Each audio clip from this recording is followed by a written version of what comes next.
প্রিয় শিক্ষার্থীরা, গত ক্লাসে আমরা বেসিক শিখেছিলাম 1.3-এর।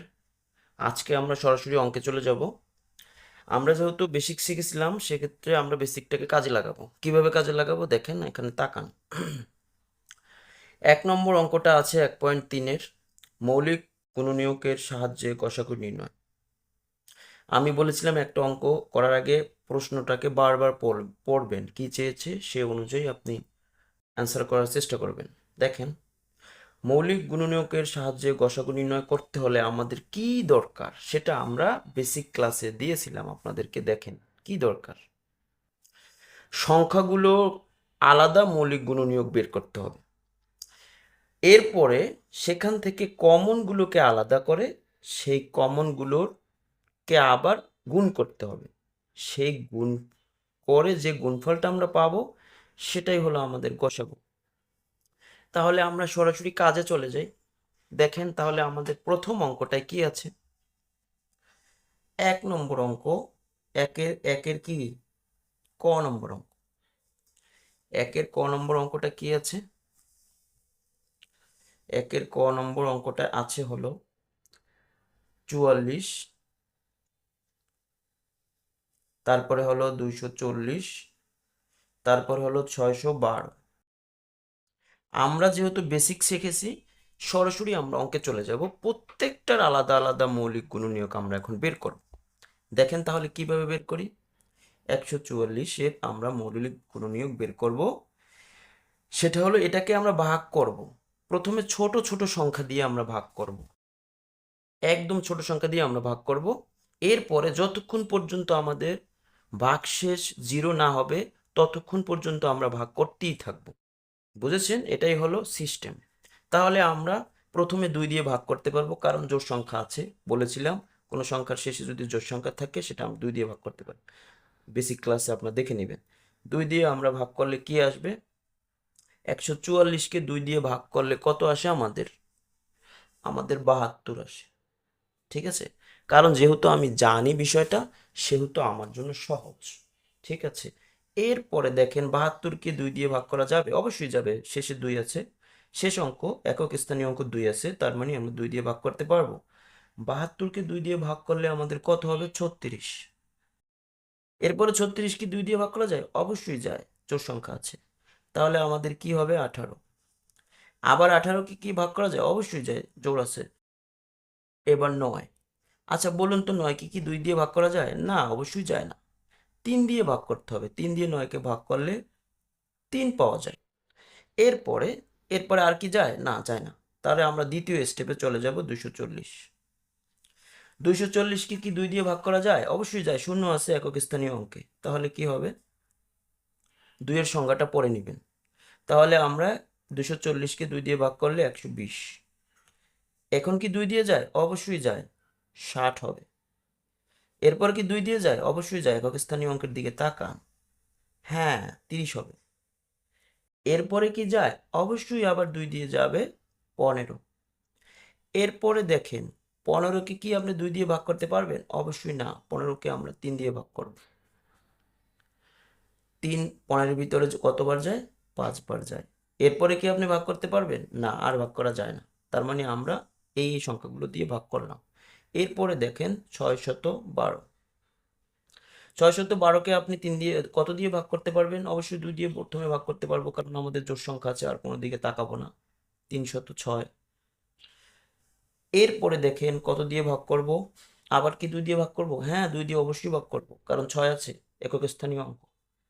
তার মানে এখানে কত হবে? 153 থেকে 153 দ্বিগুণে 306।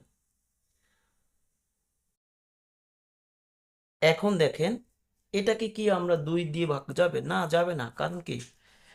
কোনো জোড় সংখ্যা নাই, শূন্য নাই একক স্থানীয় অঙ্কে। তাহলে কি করতে হবে? 3 দিয়ে ভাগ যাবে? অবশ্যই যাবে। দেখি আমরা 3 দিয়ে ভাগ করার নিয়মটা কি। সংখ্যাগুলোর যোগফল যদি 3 দিয়ে ভাগ যায়, তাহলে পুরো সংখ্যাটি 3 দিয়ে ভাগ যাবে। আমাদের নিয়ম তো এটাই ছিল। দেখেন, 3 5 3 8 আর 1 9। আচ্ছা, 9-কে কি 3 দিয়ে ভাগ যায়? অবশ্যই যায়। সংখ্যাগুলোর যোগফল 3 দিয়ে ভাগ গিয়েছে, তার মানে আমরা 3 দিয়ে ভাগ করতে পারবো। 3 দিয়ে ভাগ করলে কত হয়? 3 15-এর ভিতরে যায় 5 বার, 3 3-এর ভিতরে যায় 1 বার, হয়ে গেল আমাদের ভাগ। আচ্ছা, 51-কে কি 51কে কি কত দিয়ে ভাগ যায়? আমরা দেখি 3 দিয়ে চেষ্টা করব, 2 দিয়ে তো যায় না। সংখ্যাগুলো যোগফল 3 দিয়ে যাবে? দেখি, হ্যাঁ, 5 আর 1 6, 6 অবশ্যই 3 দিয়ে যায়, তার মানে আমরা 3 দিয়ে ট্রাই করব। 3 দিয়ে 51 ভিতরে 3 17 51, 3 একে কত হয়? 3 একে 3, 3 5-এর ভিতরে যায় একবার, হাতে থাকে কত? 4। হাতে থাকে 3 5-এর ভিতরে যায় একবার, হাতে থাকে কত? 4, 41। 3 17, 3 7, সরি, 3 17 51, 17 ঘরের নামতাটা পড়লেই আমরা পেয়ে যাব। ঠিক আছে।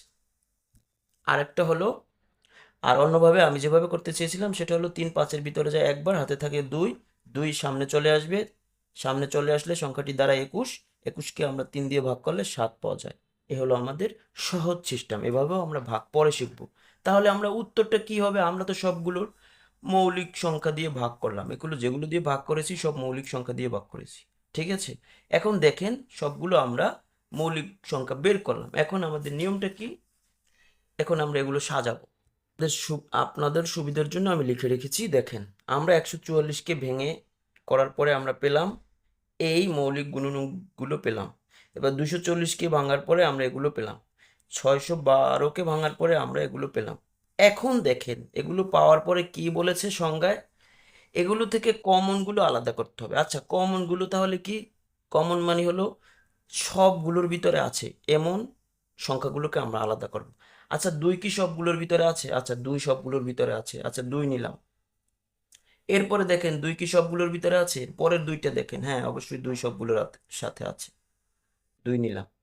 এরপরের 2 কি সবগুলোর ভিতরে আছে? নাই। এরপরের 2 কি সবগুলোর ভিতরে আছে? নাই। এরপরে 3 সবগুলোর ভিতরে আছে, আমরা 3 নিলাম। এরপরে 3 নাই কারো ভিতরে। এরপরে 5 কি সবগুলোর ভিতরে আছে? নাই। 17 কি সবগুলোর ভিতরে আছে? নাই। তার মানে যেগুলো কমন আছে সেগুলো নেওয়ার পরে সেই কমনগুলোকে গুণ করার ফলে যে গুণফলটা পাবো সেটাই আমাদের গসাগু। আচ্ছা, তাহলে আমরা কমনগুলো নিলাম, এখন গুণ করব। 3 দুগুণে 6, 6 দুগুণে 12। আচ্ছা, 12 পেলাম। 12টাই হলো আমাদের গসাগু। উত্তর। উত্তর। তাহলে উত্তর হলো আমাদের 144, 240, 612 এর গসাগু হলো 12।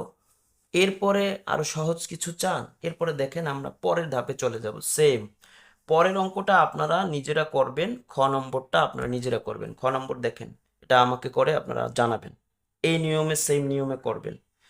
এই খ নম্বরে 525 আছে, 495 আছে, 570 আছে। এটা আপনাদের জন্য আমি দিয়ে দিলাম। ঠিক আছে। আমরা নেক্সট অঙ্কটা করব গ নম্বর। গ নম্বরটা একটু জটিল প্রক্রিয়া, এটা সম্বন্ধে আমরা একটু জানবো। ঠিক আছে। আমি আগেই বলেছিলাম, গ নম্বর অঙ্ক করতে হলে আপনাকে কিছু নিয়ম জানতে হবে, যেগুলো মুখস্থ টাইপের, এগুলো আপনি মুখস্থ করবেন, না হলে কিন্তু হবে না। অথবা জানতে হবে, গভীর জ্ঞান অর্জন করতে হবে। দেখেন, গ নম্বর অঙ্কের জন্য আমাদের যেটা জানতে হবে, আমাদের কি আছে? 2666 এবং 9699, এই দুইটি অঙ্ক সম্বন্ধে আমি কিছু নোট করে রেখেছি আপনাদের জন্য। দেখেন কি আছে আমাদের। আমাদের গ নম্বর অঙ্কের জন্য আছে, এই সংখ্যাটাকে পূর্ণসংখ্যা হিসেবে মোট 8টি সংখ্যা দিয়ে ভাগ করা যায়। বুঝেছেন? অথবা যাবে। সেই 8টি সংখ্যা হলো কি কি? 1 2 31 43 62 86 1333 এবং এই সংখ্যাটা। এর বাইরে এই সংখ্যাটাকে ভাগ করা যাবে না। যাবে, তবে সেটা দশমিক চলে আসবে। দশমিক চলে আসলে তো আর আপনি অঙ্ক শেষ করতে পারবেন না। সেক্ষেত্রে আপনি অন্য সংখ্যা, যৌগিক সংখ্যা দিয়ে ভাগ করতে পারবেন, বাট এর বাইরে আপনি ভাগ করতে পারবেন না। দেখেন, আপনি বাসায় বসে চেষ্টা করে দেখবেন যে এর বাইরে ভাগ করা যায় কিনা। এটা আপনি মুখস্থ করবেন। ঠিক আছে। এখন আপনাদের মনে প্রশ্ন জাগতে পারে যে, স্যার, আপনি তো বলেছেন অন্য সংখ্যা দিয়ে ভাগ করা যায় না, শুধু মূল এই এই সংখ্যা দিয়েই কেন ভাগ করতে হবে? প্রশ্ন হলে, মানে প্রশ্ন হলো, অন্য সংখ্যা দিয়ে কি ভাগ করা যায় না? হ্যাঁ, অবশ্যই যায়, তবে দশমিক চলে আসবে। আচ্ছা, গণিতের একটা নিয়ম আছে, গণিতে মৌলিক সংখ্যার আলাদা গুরুত্ব আছে, তাই এর উপর জোর দেওয়া হয়। আচ্ছা, মৌলিক সংখ্যা দিয়ে, এখানে অনেক কিন্তু মৌলিক সংখ্যা আছে, মৌলিক সংখ্যা দিয়েই কেন ভাগ করতে হবে সেটাই আমরা এই লোডটা করেছি আপনাদের জন্য। কারণ মৌলিক সংখ্যা হলো সংখ্যার প্রাণ। লক্ষ্য করেন, প্রতিটি যৌগিক সংখ্যা আসলে কয়েকটি মৌলিক সংখ্যার গুণফল দিয়েই যৌগিক সংখ্যা তৈরি হয়। মূলত আমরা যৌগিক যখন করব তখন মৌলিক মৌলিক সংখ্যার ভিত্তি খুঁজে পাই। বুঝেছেন? মানে মূল কথা হলো, আপনি যখন যৌগিক সংখ্যা তৈরি করবেন, আপনি আসলে মৌলিক সংখ্যাগুলোকেই ঘুরিয়ে ফিরিয়ে এর গুণফল দিয়ে আপনি যৌগিক তৈরি করেছেন, এটাই বোঝাচ্ছে। কিন্তু দেখেন এই নিয়মটা আপনাকে মুখস্থ করে রাখতে হবে, এটা আপনি আর একবার পরে নেবেন, ঠিক আছে? এটা আপনার সুবিধার জন্যই আমি দিয়েছি, স্টপ করে করে দেখে নেবেন। এরপরে দেখেন কি অঙ্কটা 2 নম্বর মানে গয়ের আরেকটা অঙ্ক হলো এটা 9699। এটাও সেম, এটারও কিছু নির্দিষ্ট নিয়ম আছে, ঠিক আছে? সেই নিয়মটা কি? এই সংখ্যাটাকেও আপনি 8টি সংখ্যা দিয়ে ভাগ করা যায়, এই সংখ্যাটাকেও 8টি সংখ্যা দিয়ে ভাগ করা যায়, এর বাইরে ভাগ করা যায় না। এর বাইরে ভাগ করতে গেলে আপনি দশমিক চলে আসবে, আর আপনি দশমিক চলে আসলে উত্তর শেষ করতে পারবেন না, এটা চলতেই থাকবে। দেখেন সে সংখ্যাগুলো কি কি: 1, 3, 53, 61, 159, 183, 3233 এবং এই সংখ্যাটা নিজে। এর বাইরে আপনি একে ভাগ করতে পারবেন না। আপনি ট্রাই করে দেখেন, ক্যালকুলেটর দিয়ে ট্রাই করে দেখবেন। তাহলে আপনি যেহেতু ভাগ করতে পারবো না, তাহলে আমাদের গসাগু কি হবে? গসাগুটা হবে যখন কোনো ভাগ যাবে না তখন 1 হবে আপনাদের গসাগু। আমি দেখাচ্ছি, চলেন আপনাদের দেখাই। দেখেন আমি বলেছিলাম দেখাই, এটা স্বাভাবিক নিয়ম, এটাকে আপনি যেহেতু জোড় সংখ্যা আছে আপনি 2 দিয়ে ভাগ করতে পারবেন, এই নিয়মটা সহজ সবার জন্যই। তাহলে 2 দিয়ে 2666কে ভাগ করতে গেলে আমাদের সহজ, অর্ধেক করতে গেলে 1333 আসে। আচ্ছা এখন কথা হলো এই 1333কে আপনি কিভাবে ভাগ করবেন? এটা কোনো সংখ্যা দিয়েই ভাগ করা যাবে না, একমাত্র এই সংখ্যাটাকে 31 দিয়ে ভাগ করা যাবে। এর বাইরে যদি আপনি ভাগ করেন দশমিক চলে আসবে। 31 দিয়ে এই সংখ্যাটাকে ভাগ করলে 43 পাওয়া যায়। এখন দেখেন 31 এবং 43 এবং 2 তিনটাই কিন্তু মৌলিক সংখ্যা। আমি বলেছি না, মৌলিক সংখ্যা দিয়ে আমরা কোনো সংখ্যাকে ভাগ করলে ওই সংখ্যাকে ভাগ করলে আমাদের সহজ হয়, কারণ যৌগিক সংখ্যার প্রাণ হলো এটা, এই মৌলিক সংখ্যাগুলো। এই 3টা দিয়ে বাইরে যদি আপনি ভাগ করতে যান, অথবা ওই 8টার বাইরে যদি আপনি ভাগ করতে যান, তাহলে দশমিক চলে আসবে। এখন কিন্তু আমাদের অঙ্ক ফিনিশ লাইনে চলে এসেছে, আমরা এর বাইরে আর ভাগ করতে পারতেছি না।